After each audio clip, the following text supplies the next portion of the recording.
Muy buenas tardes, bienvenidos a un nuevo Distintos Parecidos, como todos los días en vivo y planteando un nuevo tema para sentarnos a charlar y para debatirlo. ¿Cómo estás, Caro? Muy bien, Fer, hoy estoy con un micrófono dispuesta a cantar. Mirá lo que No, bueno, se viene de canto, pero no vamos a hablar de eso no, hoy. no es el tema. No Vos es sabés que no tocó justo hoy el tema que tenía que tocar. No, porque hoy vamos a hablar de las energías renovables.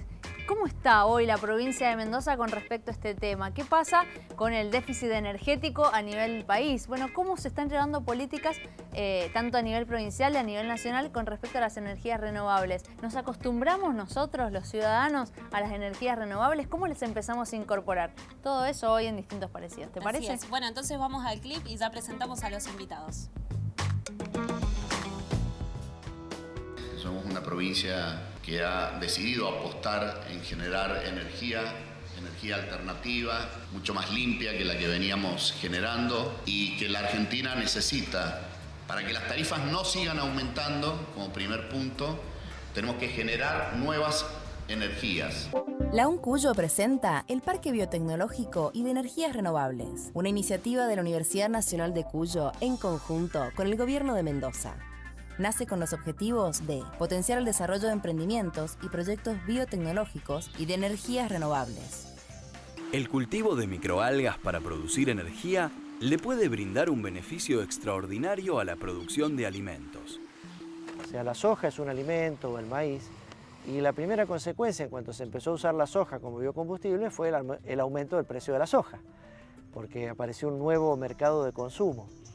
En ese sentido no compiten las algas unicelulares con otros alimentos, no compiten en el mercado de alimentos. Todos los emprendimientos que sean de energías alternativas y renovables, los vamos a eximir de impuestos hasta el 2028. Convención Nacional de Energía. Energía solar. ¿Y esto realmente funciona? Ciertamente. Bueno, pues mucha suerte. Combustible de fósil. Úsenos y nadie se dañará. Bien, presentado el tema, vamos a presentar a nuestros invitados del día de hoy. Un día agitado porque estamos muy cerquita, porque esto es televisión en vivo, estamos muy cerquita del Estadio Malvinas Argentinas, donde hoy se disputa la final entre Boca y River, la final de la Supercopa, y el parque está terrible. Sí, impresionante. Difícil de llegar. Difícil de llegar al canal aquí, a los estudios de Señal U, así que bueno, agradecerles por eso también a nuestros invitados, que voy a pasar ahora a presentarlos. Está con nosotros Jorge Barón, vicerrector de la Universidad Nacional de Cuyo e ingeniero nuclear. ¿Qué tal? De profesión ingeniero nuclear. Muchas gracias, Así es. Jorge, por estar acá. Gracias a ustedes por esta invitación. Emilio Guiñazú, muchísimas gracias nuevamente, subsecretario de Energía y Minería de la provincia de Mendoza. Muchas gracias por estar acá de nuevo. Gracias por invitarme. Y por la travesía.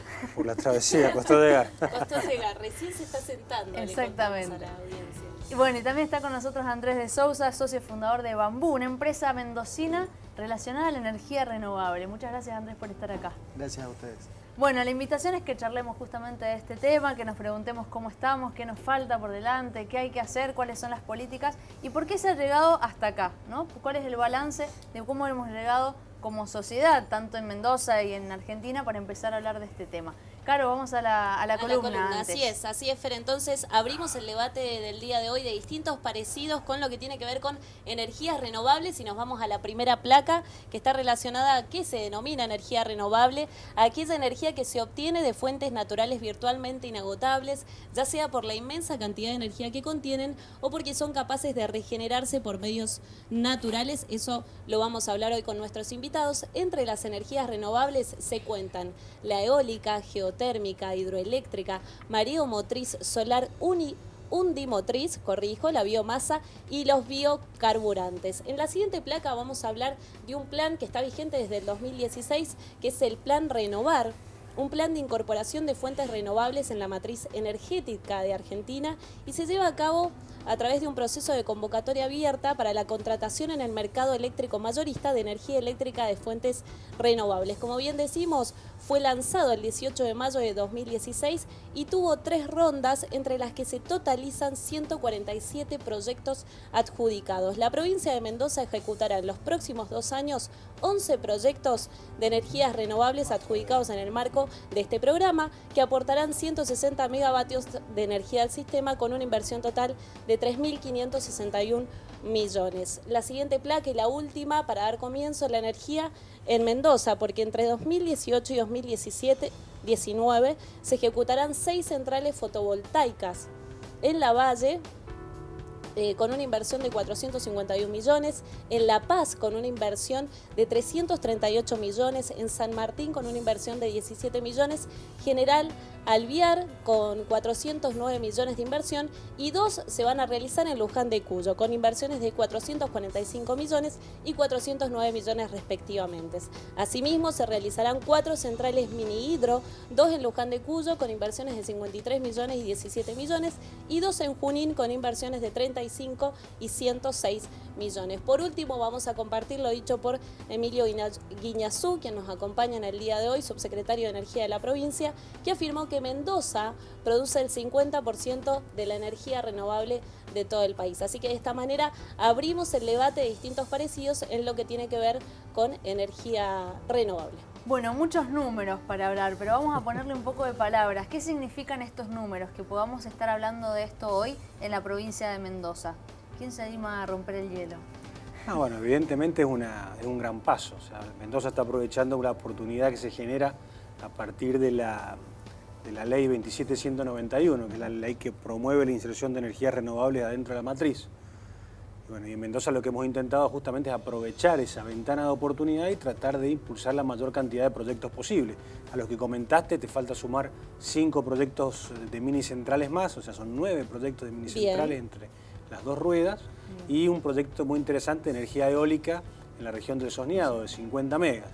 O sea que en realidad es un poquito más todavía de lo que has comentado, lo cual coloca a Mendoza, te diría, tercera, cuarta, sí.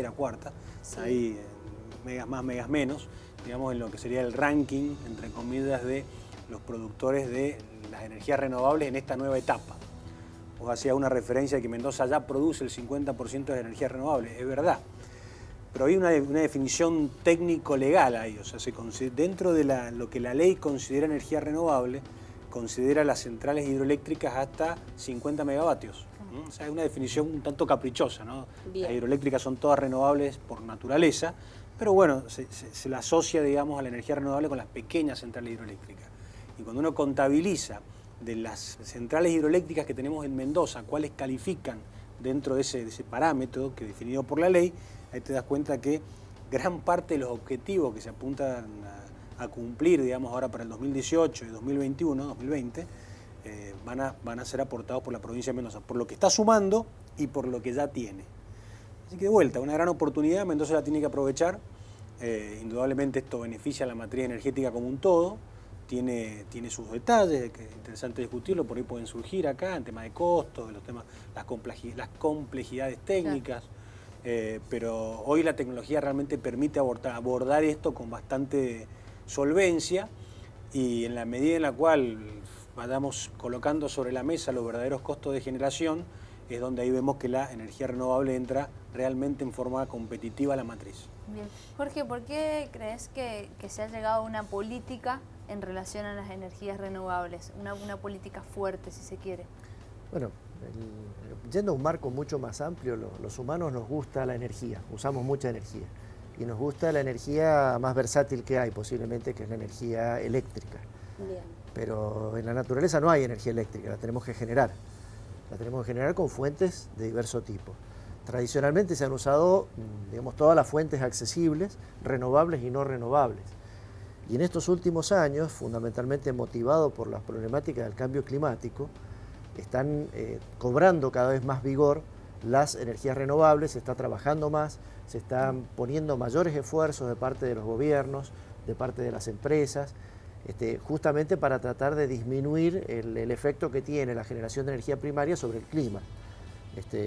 Todo el mundo creo que habrá oído hablar de lo que es el efecto invernadero, dióxido de carbono, esas problemáticas. Eso lleva también a una pequeña distinción de energías renovables, uno las asocia con aquellas que no contribuyen al efecto invernadero, que no producen un cambio climático importante, y hay otras energías que también cumplen esas condiciones. En realidad el gran objetivo, creo, detrás de todo esto es tratar de disminuir las emisiones de gases de efecto invernadero. Esos se liberan al generar energía eléctrica a partir de fuentes fundamentalmente fósiles. Bien. Carbón, gas, petróleo, que son las fuentes tradicionales de producción de energía eléctrica y que son, en nuestra provincia en particular, la mayor generación de energía eléctrica viene de ese tipo de fuentes. Si bien estamos avanzando y se ha avanzado muchísimo en estas energías renovables, el mayor generador de energía primaria en nuestra provincia y en nuestro país y en el mundo sigue siendo el componente fósil. Claro. Tenemos que avanzar mucho más todavía en esto y en ese sentido es muy importante este tipo de propuestas que surgen de los gobiernos, estas licitaciones que se abren para diversos parques, eólico, solar, hidráulico, mini hidráulico, y la actitud de Mendoza es excelente y fenomenal en este sentido. Una, porque los recursos están. Bien. Tenemos agua para poder turbinarla en distintos canales de riego, en cauces pequeños. Hay un enorme potencial de generar energía de los cauces de agua. Tenemos sol, hay un enorme potencial de energía solar, y tenemos muchos sectores con buen viento como para producir energía eólica. Y vos mencionaste también la biomasa, tenemos buenas posibilidades de generar biomasa con algunos proyectos en nuestro medio, como ese que salió al principio de algas, que tiene la ventaja que no consume agua. Bien. No, el agua es un medio de cultivo y no se consume en el proceso. Bien. Entonces se pueden aprovechar todas estas fuentes. Esas fuentes. Andrés, desde la visión empresarial, ¿cómo lo ves el tema de las energías renovables? ¿Cómo se ha abierto dentro de Mendoza? Bueno, la verdad tiene muy buena aceptación de parte de la gente, del público en general. Nosotros estamos trabajando mucho con el consumidor final de energía, digamos, con las casas, con las familias, con los vecinos, que se han volcado mucho realmente a esta energía. Todos están preocupados por el medio ambiente, por las emisiones y además de que es una energía que es inagotable y que es económica. Entonces la gente también busca hacer economía poniendo un sistema solar y olvidándose o bajando así el consumo de la factura eléctrica o del gas, ¿bien? Entonces nosotros atacamos dos grandes rangos dentro de la energía solar, que es la energía solar térmica y la energía solar fotovoltaica.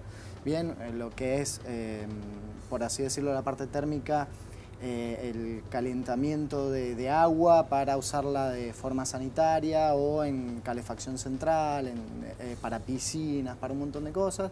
Vienen distintos tipos de equipos, la verdad que hay una tecnología bastante nueva, bastante innovadora, siempre vienen surgiendo nuevas cosas para implementar. Y en la parte fotovoltaica también por ahí el vecino, el consumidor final no se vuelca tanto a eso porque es un poquito más caro hoy en día, pero sí para la industria, hay muchas industrias que están apostando también a este tipo de energía. Entonces, bueno, nosotros tratamos de poder cumplir con todos estos requisitos y de poder ayudar, de brindar desde nuestro punto todo lo que está a nuestro alcance para mejorar la eficiencia energética, que es a lo que nos dedicamos, a hacer eficiencia energética justamente en el hogar o en la industria, con distintas áreas sociales, si se quiere. Bien, bueno, hemos hecho un pantallazo quizás de distintas áreas de lo que son las energías renovables, sobre todo aquí en la provincia de Mendoza. Vamos a seguir hablando de los costos, me parece que es algo importante a tener en cuenta. También los hábitos de consumo, es algo que se puede empezar a hablar y lo ponemos a la mesa. Ya nos vamos a ir desacomodando un poquito para que sigamos hablando de las energías renovables, pero antes nos vamos a ir a un corte y vamos a pasar por las redes sociales también. Ustedes pueden participar, están en Facebook y en Instagram, distintos parecidos, el perfil para que puedan también comunicarse con nosotros, y en Twitter @dpsenalo. Un pequeño corte y enseguida continuamos con más.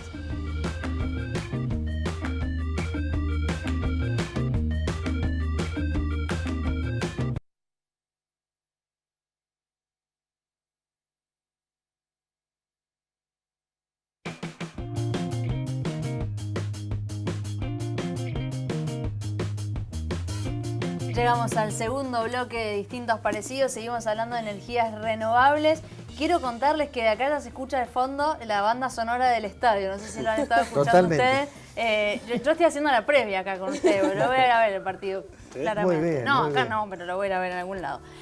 Bueno, vamos a seguir hablando de energías renovables y rescatábamos un término, Jorge, vos lo rescatabas, el de eficiencia energética. Es un tema importantísimo este de la eficiencia energética. ¿En qué sentido? En general nosotros, me refiero a cada persona, gastamos y utilizamos más energía de la que necesitamos muchas veces. Y a veces somos descuidados, dejamos luces encendidas, usamos los equipos de aire acondicionado a temperaturas que hasta a veces nos resultan hasta incómodas, nos tenemos que poner un pullover a veces para estar adentro de una sala en verano. Y así en general somos, o hemos sido, históricamente, los humanos bastante descuidados en el uso de la energía.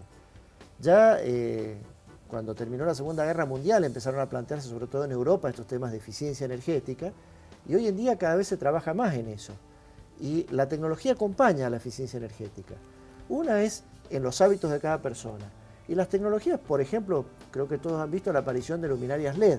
Sí, Las luminarias LED son todavía mucho menos consumidoras de energía para la misma cantidad de luz que lo que son las de bajo consumo. Y las de bajo consumo son mucho menores que las de filamento que se usaban antes. O sea, hay una serie de avances que tenemos que irlos incorporando. Tenemos que ser cuidadosos de la energía en todos nuestros ámbitos. Y acá yo cito un ejemplo para mí muy significativo que sucedió cuando comenzaron a actualizarse las tarifas eléctricas y las tarifas energéticas en general.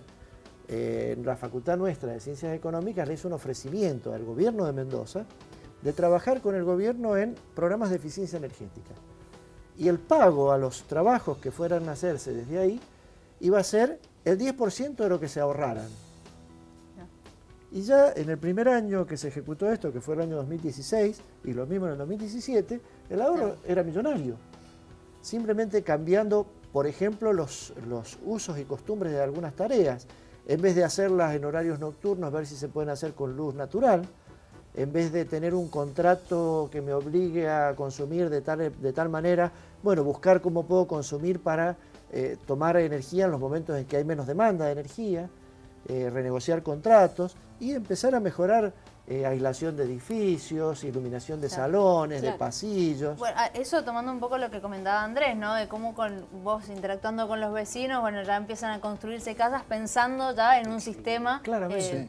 Sí, claramente la gente tiene la visión de el que se va a construir, de prever la instalación de un equipo fotovoltaico, un termotanque solar, de un montón de cosas para hacer justamente un ahorro en la energía. Y también creo que hay que rescatar que estaría bueno por ahí mejorar o dar más capacitación o pautas, no sé, publicitarias o un montón de cosas que se pueden hacer. La promoción, ¿no? Para que el vecino aprenda, porque muchas veces pasa eso, se va de la casa y deja las luces prendidas, ¿no?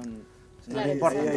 Ahí hay dos formas de aprender, ¿no? Desgraciadamente estamos aprendiendo la forma de más la dura, mala manera, que es la hora en la cual estamos empezando a pagar el costo de la energía, cualquier tipo de energía, electricidad, gas, lo que sea. Cuando esos costos empiezan a llegar, cuando esos precios que nosotros pagamos empiezan a reflejar los verdaderos costos de producción de esa energía, ahí nos damos cuenta de la manera más dura, digamos, aprendemos la eficiencia porque nos pega en el bolsillo. Pero hay un tema muy interesante que se ha lanzado ahora, junto con la Secretaría de Eficiencia Energética de la Nación, que es el tema de etiquetado de casas. ¿Viste los artefactos eléctricos que vienen con etiqueta de eficiencia energética? Sí. Dicen A, B, C, D, y eso. Bueno, ahora hay una iniciativa que están haciendo etiquetado de casas. Entonces, cuando vos, todavía no es obligatorio, se va entrando de a poquito en el tema, pero vos cuando construís tu casa, dependiendo del tipo de materiales que usás, la orientación que le das, el tipo de ventana, te van a etiquetar la casa y te van a decir tu casa es más eficiente o menos eficiente desde el punto de vista energético, y eventualmente se espera que eso termine impactando en el valor de la propiedad. O sea, si yo voy a construir casa para vender, o yo tengo una casa y la tengo con etiqueta A, eficiencia A, significa que mi gasto en gas y electricidad va a ser más bajo que una casa con etiqueta C, D. Y eso, con los valores actuales que tiene la energía y que van a seguir, digamos. Si la gente lo va a valorar y lo va a valorar. indudablemente. Ahora, Entonces, ¿se está realizando eso en alguna parte de Argentina? Se está realizando, el programa comenzó ya en Mendoza, inclusive tuvimos las primeras jornadas de capacitación, donde se trabajó con toda la gente del Instituto Provincial de la Vivienda y se invitó al Colegio de Arquitectos, al Colegio de Ingenieros, para que participen y empiecen a incorporar esos criterios en los diseños de las casas, que es fundamental, o sea, la diferencia que vos podés generar en el consumo energético a partir de un buen proyecto de la casa es, pero abismal. Estamos hablando del 50% del consumo energético. Claro. Realmente son pequeñas cosas que vamos incorporando y que nos acercan, digamos, a un consumo eficiente desde el punto de vista económico y responsable desde el punto de vista energético y ambiental. Claro, o sea, ambiental. ambiental. Cada kilovatio hora que gastamos es un kilovatio hora que de alguna forma hay que producirlo. Y por más que lo produzcamos con energía renovable, tiene su impacto ambiental. O sea, ese es un tema también, ojo, no hay que equivocarse. Claro. La energía renovable Recién- tiene impacto ambiental. Recién, bueno, Jorge mencionó acerca de que Mendoza tiene los recursos. Contanos un poco acerca de a nivel provincial qué es lo que se está proyectando a futuro, si es que tenemos los recursos y las energías renovables. Bueno, Mendoza tiene energías primarias de buena calidad.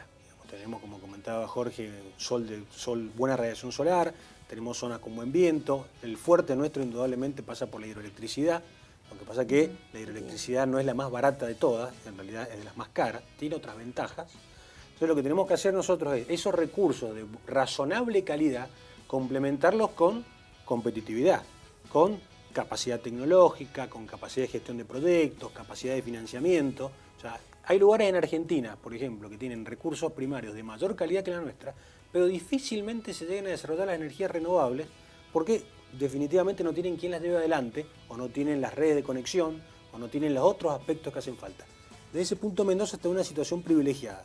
Recursos de buena calidad, buena conectividad con el sistema eléctrico, con lo cual la energía que nosotros generamos la podemos entregar y despachar al sistema, y te diría en Argentina probablemente la mejor calidad en lo que sea recursos humanos, capacidad tecnológica, capacidad industrial, con lo cual es una excelente oportunidad. Bueno, quizás en eso hacer un pequeño detalle que tiene que ver con lo del recurso humano, ¿no? ¿Cuáles son los ingenieros y las personas que están decidiendo abocarse a lo que es energía renovable? ¿Estamos encontrando jóvenes egresados quizás de las universidades? Creo que en esta toma de conciencia ambiental que ha habido en toda la juventud, sobre todo, muchos están teniendo en cuenta estas temáticas. Y en la universidad en particular, en la Facultad de Ciencias Agrarias, ya hace años que existe una carrera de Ingeniería en Recursos Naturales Renovables. Más allá de las ingenierías clásicas que incorporan todas estas temáticas, es una carrera dedicada a este tema. Y tiene, la verdad, muchísimos estudiantes interesados en esa carrera. Y, por ejemplo, carreras como arquitectura también han incorporado en nuestra arquitectura, la Universidad Nacional de Cuyo, ha incorporado las temáticas locales, que son fundamentalmente dos. Todo lo que tiene que ver con estructura, sismicidad, sismoresistencia, Claro. porque vivimos en un lugar sísmico, y todo lo que tiene que ver con eficiencia energética. Porque también compete mucho a un arquitecto, por ejemplo, lo que decía Emilio, que cosas tan simples como decir, bueno, ¿cómo pongo los aleros? Claro. O pongo aleros o no pongo aleros en una casa. ¿Cómo oriento las ventanas? Claro, quizás Las hago la no aprovecho ventana el calor. más hacia el oeste, hacia el este, o veo cómo hacerlas de modo tal de que en verano sirvan para calentar, que entre buen sol, en invierno que entre buen sol, y en verano no entre buen sol porque tengo aleros o tengo algún tipo de protección. Todos estos son conceptos arquitectónicos, muchos de ellos muy simples, o sea, no estamos hablando de sistemas muy sofisticados que hay que elaborar para esto, muy simples pero que hacen que el consumo energético baje en una vivienda, en un edificio, en un lugar público, en una escuela. No, perdón, que nosotros justamente trabajamos con arquitectos, con ingenieros civiles, en proyectos en los cuales la gente está planificando su casa, entonces el arquitecto me llama y me dice, mira, ya hicimos este plan y va con, no sé, paneles solares, con termotanque solar, además de tener en cuenta toda la parte justamente estructural de los aleros, de los vientos, de todo. Pero sí, la gente desde que antes no se pensaba planificar una casa con un termotanque solar, Claro. ¿bien? Uno eso, y otro un mito que hay y que también hay que empezar a hablarlo es, bueno, que es muy caro llegar a acceder a un sistema de energía solar, por ejemplo. ¿Cuánto de verdad o cuánto de mito hay en eso y cómo se puede empezar a revertir? A ver, lo bueno en esto es que hay mucha variedad. Hoy en día, antes, hace muchos años, habían algunas empresas que fabricaban termotanques solares acá en Mendoza, como la empresa Tomeco, que hace 50 años hacía esos termotanques. Y era un tipo de termotanque, era la tecnología que se conocía. Hoy en día hay nuevas tecnologías, hay distintos tipos de termotanques, sistemas directos, indirectos. Se puede usar el agua caliente, como mencioné más temprano, para la calefacción. Y la parte fotovoltaica es la parte más versátil porque nos da electricidad, que es lo que usamos en la mayoría de las cosas cotidianas. La tecnología se ha ido también mejorando y ha hecho que bajen un poco los precios. Es como todo en un principio, cuando salió la primera computadora era inalcanzable, la tenía la NASA, y hoy en día, ¿quién no tiene una computadora? Yo creo que acá un futuro cercano nos vamos a preguntar quién no tiene un sistema solar, fotovoltaico, lo que sea, en su casa instalado, bien, contribuyendo a hacer eficiencia energética, que es lo que estamos buscando. Yo quería hacer un comentario ahí, porque por ahí nos confundimos un poco en este tema de costos. En general, las energías baratas en el mundo son justamente las que más se usan, son las fósiles. Son carbón, gas y petróleo. Y son de lejos las más baratas. El petróleo es muy barato, el gas es muy barato y el carbón es muy barato. Pero ¿cuál es el engaño que estamos cometiendo ahí? Que en la ecuación económica de ese tipo de energías no incluimos la variable ambiental. Si nosotros contemplamos que la contaminación por gases de efecto invernadero tiene un costo, hay que pagar algo por eso, si hubiera que pagar algo, de lo cual se han hecho varios esfuerzos en el mundo de poder poner un impuesto a las emisiones, por ejemplo, o poner algún tipo de bonos verdes que se han hablado, o los bonos del protocolo de Kioto. Han habido varias iniciativas a nivel mundial. Es como que contaminar con dióxido de carbono es gratis hoy en día. Entonces, si es gratis, mi costo, si mi único costo es pagar el petróleo o el gas, esa es la más barata de todas. Ahora, si yo incorporo en mi ecuación económica que contaminar tiene un costo, que efectivamente lo estamos viviendo, y tiene un costo económico en realidad, el cambio climático tiene un costo económico enorme. Lo que pasa es que es un cambio global, y lo tenemos que resolver de manera global. ¿Y hay una voluntad política a nivel global de ir hacia eso? Hubo un encuentro muy bueno que fue la COP21 que se hizo el año pasado en París, donde se firmó un compromiso de todos los países, y sorprendentemente ese compromiso lo firmó los dos países más grandes contaminantes, que son China y Estados Unidos, contaminantes con gases de efecto invernadero.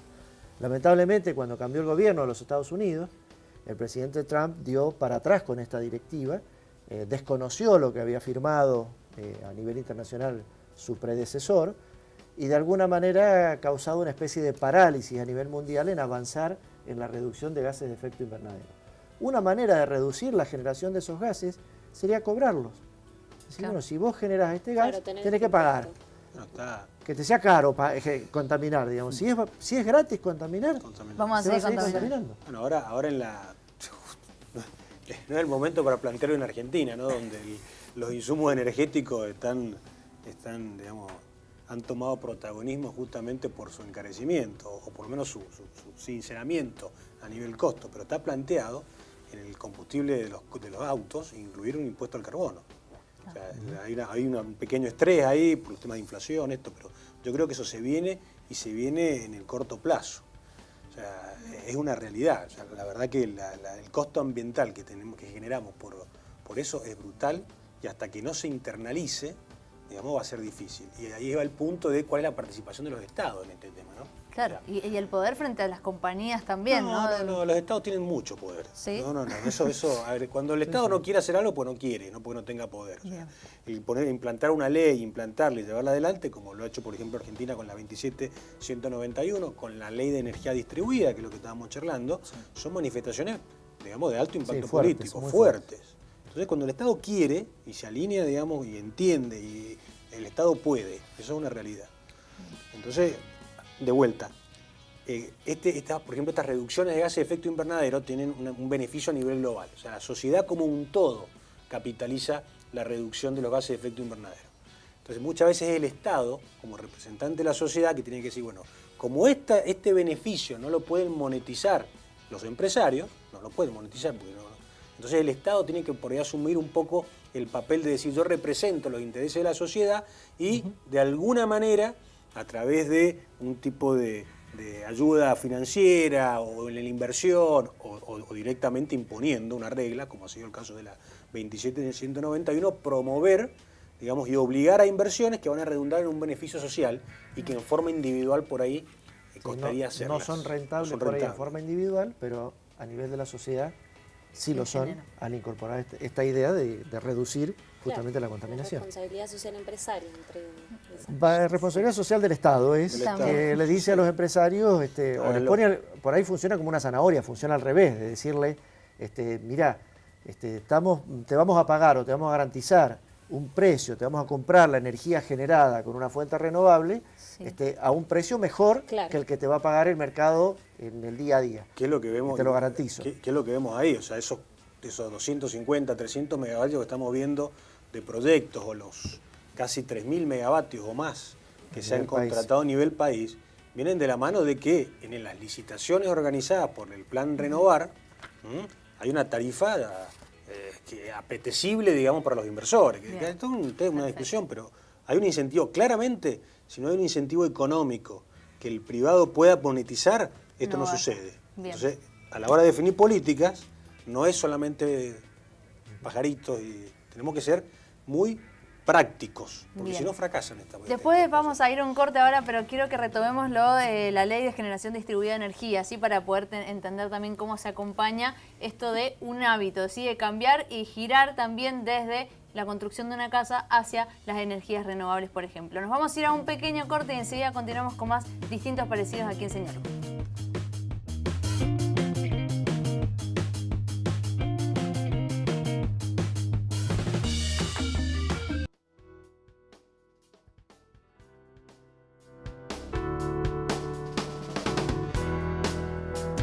Llegamos al tercer bloque de distintos parecidos y seguimos hablando de energías renovables con nuestros invitados del día de hoy. Caro. Bueno, en realidad queríamos volver a la mesa y consultarle a Bambú, a esta empresa, ¿no?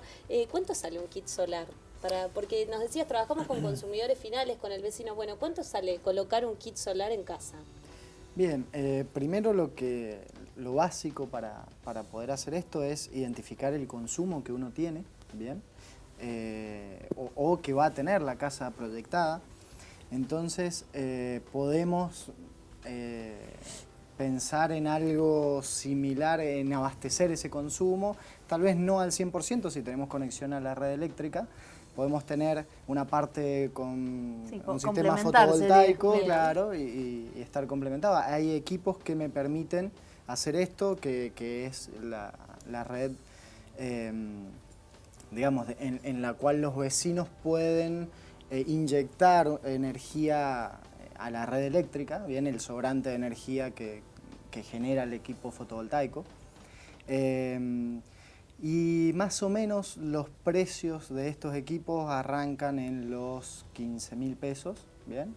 Lo que es un panel de 250 watts, que es lo que comentábamos recién, con su inversor, que nos permite conectar a la red. Después también tenemos una solución para los lugares donde no llega la red eléctrica, en el cual necesitamos un equipo autónomo, ya necesitamos almacenar la energía fotovoltaica en baterías.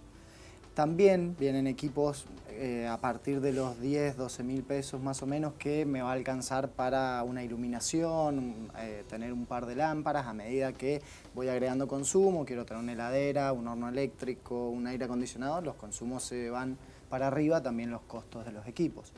Y la parte solar térmica yo creo que es más económica hoy en día, que es los termotanques solares. Son económicos, a partir de 10.000 pesos se puede instalar un termotanque, me brinda agua caliente, y si yo tengo una resistencia eléctrica, un termotanque eléctrico, una resistencia eléctrica es lo que más consume. O sea, consumen mucho, unos 1.500 vatios, 2.000, 3.000 vatios vienen generalmente las resistencias. Entonces un equipo, un termotanque solar que me reemplaza esa resistencia en un 80% anual, haciendo un promedio anual, yo tengo un ahorro de un 80% aproximadamente. Entonces hace que el equipo en 1 año y medio, 2 años se amortice. y de ahí en adelante sea ahorro. Claro. Bien. Y aparte de eso, bueno, nos comentabas recién, Emilio, de la ley de generación distribuida de energía, ¿no? Bueno, aparte del propio consumo, ¿cómo puedo yo generar energía para la red pública, ¿no? Esa es una ley que, a ver, Mendoza ya tiene una reglamentación bastante, hace un par de años, ya en el 2015, la reglamentación 19 del EPRE, que justamente resuelve desde el punto de vista técnico qué hacer con el sobrante de energía. O sea, muchas veces una instalación de esta fotovoltaica, digamos, el problema es que muchas veces no machea, digamos, el consumo que yo tengo en la casa con la capacidad de generación que tiene mi equipo. Sí, yo tengo clientes que están instalando estos equipos porque generalmente el consumo más elevado por ahí lo hace la persona cuando llega a la noche a la casa, después del trabajo, pero en la noche no está el sol, entonces el equipo no genera. Entonces lo que genera en el día... Exactamente. La ley lo que te permite, básicamente, en rasgos generales, es que vos inyectes la energía en el momento que no la consumes a la red, y el medidor es un medidor inteligente que te va neteando la cantidad de kilovatios hora que vos consumís cuando los consumís y la cantidad de kilovatios hora que vos entregás cuando no los consumís. Por ejemplo, tenemos las oficinas de Mesa, que es la empresa provincial de energía, donde tenemos una serie de paneles instalados en el techo. No es mucho, serán unos 5 kilovatios aproximadamente. Y hace poquito firmamos el contrato. ¿Y qué es lo que nosotros vemos? Por ejemplo, los fines de semana obviamente la empresa no trabaja. Entonces tenemos sábado y domingo entregando energía y descontándome del medidor. Entonces de esa manera logro de alguna forma ir achatando mi consumo. La ley es importante. Hasta que eso no estuviera resuelto, realmente la energía que se le entregaba a la red era prácticamente un regalo a la distribuidora. O sea, no había forma en la cual el que había hecho la inversión recuperase a través de esa energía que estaba entregando algo de la inversión que había hecho. Entonces la ley permite eso. Y ahora hay toda una discusión grande, estos temas son fáciles de decir, son muy complicados de implementar. Todos estos sistemas tienen que entrar de forma con mecanismos muy aceitados desde el punto de vista técnico para no generar, digamos, problemas en la red de algún tipo, colocar en riesgo el servicio. Son todas cosas que se están estudiando. Mendoza es pionera en esto, sinceramente, volviendo a los temas. Mendoza empezó con esto hace 2-3 años atrás y hoy la ley nacional desde el punto de vista técnico es una copia de la ley mendocina. Y bueno, estamos ahí terminando de discutir algunos temas de reglamentación. Pero indudablemente eso más el costo de la energía, digamos, del enchufe, el costo de la red, es el gran motivador para que la energía distribuida, digamos, proyectos como el que ustedes realizan, despeguen. O sea, sin esas dos variables era muy complicado, salvo casos de estar totalmente desconectado del sistema, donde no hubiera otra alternativa. Exacto. Pero ahora con estas dos fichas, digamos, realmente, obviamente la tecnología tiene que seguir bajando precios, tiene que mejorar los financiamientos. O sea, sí, muchas veces el costo de muchos de estos equipos de colocación masiva, digamos, cuando uno habla de un parque, tiene una componente que es el equipo en sí y otra cosa es el costo del dinero. Porque yo tengo que, para un emprendimiento grande, una empresa o una pyme o la que sea, tiene que endeudarse pidiendo plata a algún lado. Y acá entran fíjense que es complicado el tema porque entran en el precio finalmente de generación, cosas que tienen que ver con el mercado de capitales, con ver a dónde puedo acceder, a qué tasa accedo, qué plazo accedo. Energía verde. Va todo junto. Si logramos una estabilidad en el sentido de poder tener acceso al crédito relativamente barato, se viabilizan un montón de proyectos que de otra manera son inviables. Fíjate, por ejemplo, que la energía renovable es capital intensivo. O sea, realmente quienes hoy están accediendo y avanzando con estos proyectos generalmente son aquellos que tienen disponibilidad de capital más barato. Esa es una realidad. Fíjate, vos para generar el mismo kilovatio hora, ¿no? Con un equipo térmico y con un equipo renovable. Suponete que llegáramos al mismo valor final, que no es el caso, la energía renovable todavía es un poquito más cara, está ahí, la está peleando. Pero vos la inversión inicial que tenés que hacer, digamos, en el caso de la renovable, es varias veces más alta que la inversión inicial que vos tenés que hacer en el caso de un equipo térmico. Lo que pasa es que después, una vez que instalaste la renovable, tu costo de operación es muy bajo, porque no tenés que poner combustible, entonces tu precio final de la energía es solamente la amortización del capital. En la térmica, básicamente, vos tenés que ir aportando combustible, con lo cual el costo de operación es bastante más alto. Sin embargo, precio final los dos, te diría que hoy ya estamos más o menos en rangos similares, pero cuando tenés que tomar una decisión de inversión, que la vas a amortizar en muchos años, lo que comentaba el costo del dinero, es fundamental. El costo intercalar del dinero. Totalmente. Hoy es un tema, el principal problema que tiene el despliegue masivo a la energía renovable no es tecnológico, es financiero. Bien, y ahí quería llegar al desarrollo de las energías renovables. ¿Depende del valor internacional del petróleo, por ejemplo, hoy? O sea, de cómo... Sí, absolutamente, es un sustitutivo. Digo, sacando por fuera lo que veíamos de la conciencia con respecto al medio ambiente, sacando eso de discusión, ¿cómo juega ahí el dinero? Vos tenés, simplemente entendamos que cualquier empresario va a querer ganar dinero. Sí. Va a querer utilizar, digamos, el recurso más barato posible y producir la mayor utilidad. Esa es la misión del empresario y así nos movemos todos en nuestra vida, creo.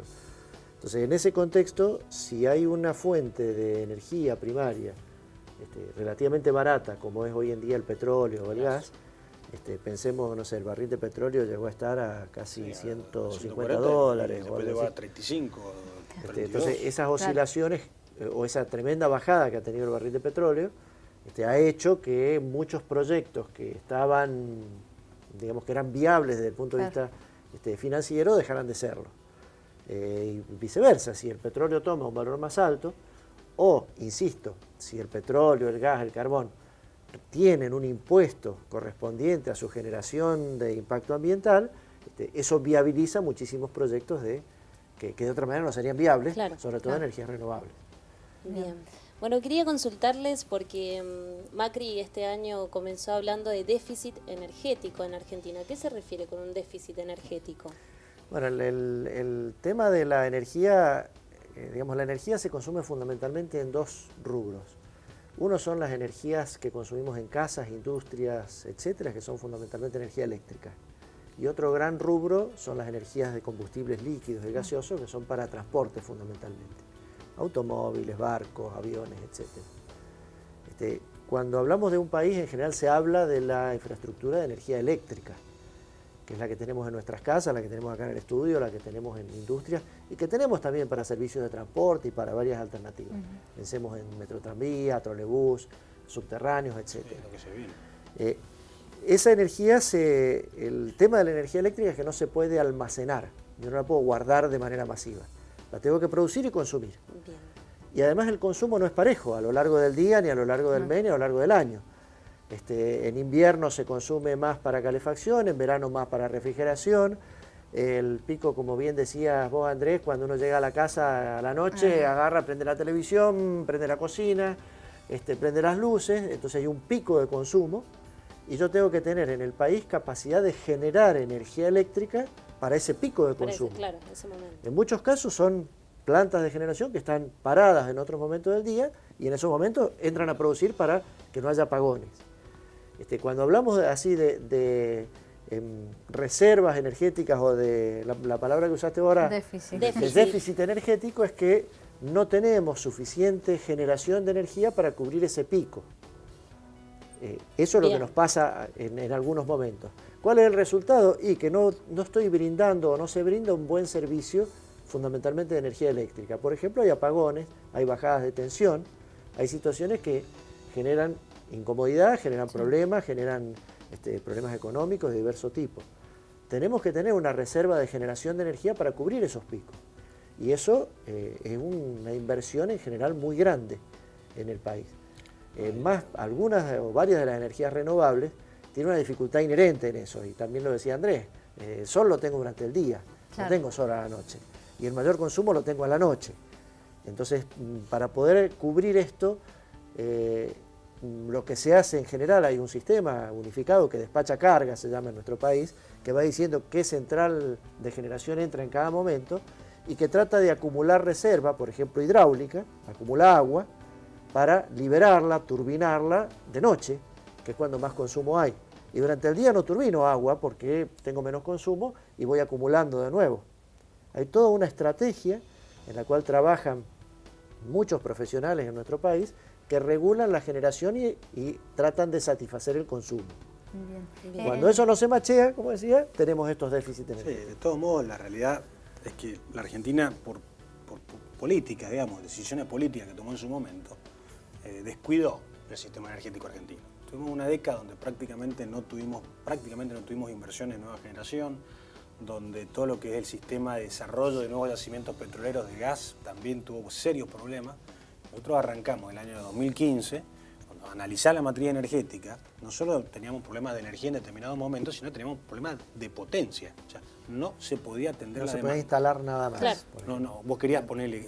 En Mendoza tenemos el problema. O sea, yo tengo que buscar, por ejemplo, un terreno para instalar una fábrica y tengo que ir a buscar el lugar donde el sistema de transporte o de distribución me permite instalar una fábrica, porque hoy está no solo colapsado el sistema de generación, que ha ido mejorando, pero todavía está con... O sea, si las inversiones lanzadas se ejecutan, vamos a estar bien, pero todavía estamos con una situación compleja. Y el sistema de transporte y distribución de energía, que es tan importante como la generación, es muy importante, es lo que incluso te ayuda a optimizar los despachos y todo eso, está absolutamente al borde. O sea, hoy Mendoza no tiene capacidad de instalar una carga importante, no sé, una fábrica nueva, nos pasó prácticamente en ningún lado. No sé, con Industrias Pescarmona, por ejemplo, con una planta que se quiso instalar acá y no teníamos la capacidad de proveerle la energía eléctrica para sus máquinas. Además que hay un crecimiento también demográfico, o sea, cada vez hay más construcción, se ha reactivado mucho la construcción, entonces... Y cada vez queremos usar más energía, nos gusta la energía. Sí, está todo dado para que cada vez lo nos usemos hace más la vida también, más ¿no? cómoda, nos hace más linda, entonces tenemos una avidez de energía, no Ahora, solo nosotros, todo el mundo. ¿Cuáles son los modelos del mundo que mira Mendoza a nivel de energía renovable? Mira, a ver, ahí es un tema, es difícil seguir modelos, digamos. Cada país, los países exitosos en este tipo de implementaciones han seguido, muchos de ellos, estrategias totalmente diferentes. Normalmente, la verdad que la mayoría de las estrategias se basa en pagar un extra por la energía renovable para motivar las inversiones y permitir, digamos, la amortización de estas inversiones. Esos países hicieron una curva de aprendizaje, por ejemplo, Dinamarca, Alemania, Brasil mismo dentro de Sudamérica, hace 10 años que viene trabajando muy fuerte en esto, hicieron curvas de aprendizaje que nosotros estamos usufructuando. O sea, la tecnología bajó mucho de costo porque se masificó en Europa, otro la pagó. Y los sistemas, digamos, de inyección de energía y las fórmulas, digamos, para promover, en muchos lugares se probaron y fracasaron. Nosotros estamos de alguna manera usufructuando y copiando las mejores fórmulas. Si vos me decís, ¿a quién estamos mirando específicamente? Yo creo que estamos mirando un poquito de acá, un poquito de allá, un poquito de allá. Las necesidades de Argentina no son las mismas que las necesidades de algún país europeo, con lo cual una fórmula que allá dio resultado no necesariamente da resultado acá. Pero en definitiva todo pasa por garantizar, digamos, las inversiones de alguna manera con contratos que se respeten. O sea que si a vos te va a hacer un contrato para comprarte la energía durante 10 años y vos te das vuelta e invertís, que no te dejen colgado de la brocha al año quinto, porque ahí chao, ahí sí perdimos el tren de vuelta y volvemos a foja cero en todo este tipo de desarrollo. Entonces, ese punto es vital. Emilio, ya vamos cerrando y quería tener la noticia, ¿no? Con respecto al parque solar en Agrelo. ¿Cuál es el tiempo de construcción? Porque se hablaba que fuera a mediados de año, ya estamos llegando. ¿Es viable que eso pase o no? Mira, a ver, nosotros tenemos los proyectos de los cuales tenemos mayor control, porque en Mendoza tenés proyectos que son 100% privados. Bien. O sea, hay proyectos que desarrolló la empresa provincial de energía y los vendió directamente a emprendedores privados que se presentaron con esos proyectos a la licitación, ganaron, pusieron sus garantías y ahora son totalmente responsables, digamos, de la ejecución de esos parques. Hay proyectos que quedaron en manos de Mesa, y en eso tenemos un poco más de control. Nuestro objetivo es iniciar construcción de estos parques en el segundo semestre de este año, julio, agosto, aspiramos a eso, y tener todo terminado para octubre, noviembre del 2019, antes del final del 2019. Bueno, es un desafío grande. Nos quedamos con esas fechas, Ojalá. entonces, más o menos así como para ir cerrando, porque no nos queda más tiempo. Obviamente que estaría buenísimo poder quedarse charlando mucho más, porque está bueno, es lo que se viene y es lo que hay que empezar a incorporar también, ¿no?